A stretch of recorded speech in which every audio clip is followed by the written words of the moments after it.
Editing spreadsheets in Expert Estimation.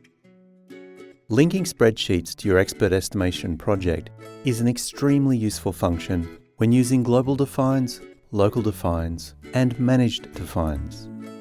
You can now edit linked Excel spreadsheets inside the application, making your estimating easier, faster, and more efficient.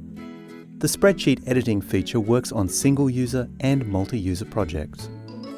In the Home ribbon menu, select Spreadsheets, then Add or Replace Spreadsheet. In this example, there are no named cells. No problem. Editing the spreadsheet is as simple as selecting the spreadsheet in the window, then clicking on Edit Spreadsheet.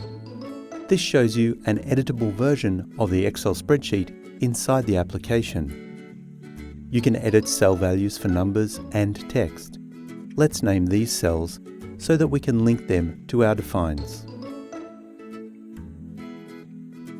Your changes will be saved when you press the Save button here. Then, when you go back to the Spreadsheets window, you will see the named spreadsheet cells that you just created without leaving the application. The Edit Spreadsheet function has a wide range of useful features inside Expert Estimation to make using Excel spreadsheets easier, faster, and more efficient. And that's an introduction to editing spreadsheets inside Expert Estimation. For further information, see our knowledge base article. If you have any questions, you can always contact our support specialists 24 hours a day, 7 days a week, and see how we can help you.